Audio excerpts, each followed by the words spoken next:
আমাকে সবার বউগুলোরে আমার বাসায় দিয়ে দেবো, সবার সাথে সংসার করতে। একবার গ্রেফতার তো কয়েকদিন পরে জামিন, আবারও নতুন অভিযোগে আটক, আবারও মুক্তি। দেশের জনপ্রিয় আলোচিত কণ্ঠশিল্পী মাইনুল আহসান নোবেলের জীবন যেন এখন আদালত আর কারাগারের চার দেয়ালের মাঝে আটকে আছে। নেটিজেনদের মনে এখন বড় প্রশ্ন, একসময়ের স্টেজে ঝড় তোলা এই গায়ক কি তবে আইনি গেরাকুলে নিজের কেরিয়ার বিসর্জন দিতে চলেছেন?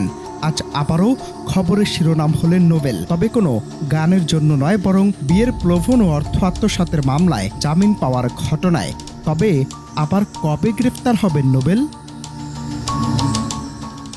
এই ঘটনার শুরু গত বছরের মাঝামাঝি সময়ে আনান্নিয়া শবনম রোজ নামের এক তরুণীর অভিযোগ, বিয়ের প্রতিশ্রুতি দিয়ে তার সাথে প্রেমের সম্পর্ক গড়ে তোলেন নোবেল।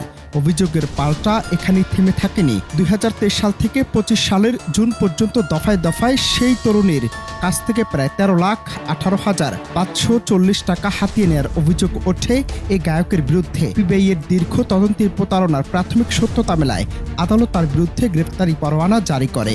অর্থ আর আবেগের এমন গোলক ধাঁধায় ভক্তদের প্রিয় নোবেল এখন কাঠগড়ার আসামি।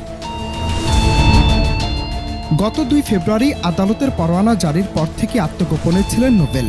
অবশেষে গত 23 ফেব্রুয়ারি নারায়ণগঞ্জের সিদ্ধিরগঞ্জ থেকে তাকে গ্রেফতার করে পুলিশ। এরপরের দৃশ্যপট ছিল আরও নাটকীয়। 24 ফেব্রুয়ারি আদালতে হাজির করা হলে আপোষের শর্তে তাকে জামিন দেয়া হয়। সেই ধারাবাহিকতায় আজ রবিবার ঢাকার চিফ মেট্রোপলিটন ম্যাজিস্ট্রেট আদালত শুনানি শেষে আবারও তার জামিন মঞ্জুর করেন। আদালত পাড়ায় নোবেলের উপস্থিতি মানে এখন উৎসুক মানুষের ভিড় আর ক্যামেরার ফ্ল্যাশ।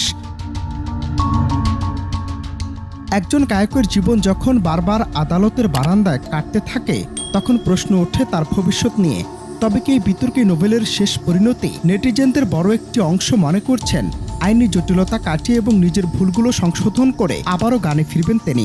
সাধারণ মানুষের চাওয়া একটাই, যিনি অপরাধী তিনি যেন শাস্তি পান, আর যিনি ভুক্তভোগী তিনি যেন পান উপযুক্ত ন্যায় বিচার।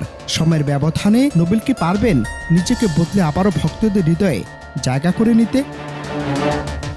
অনন্ত হাসান মাসুদ, বাংলা টিভি।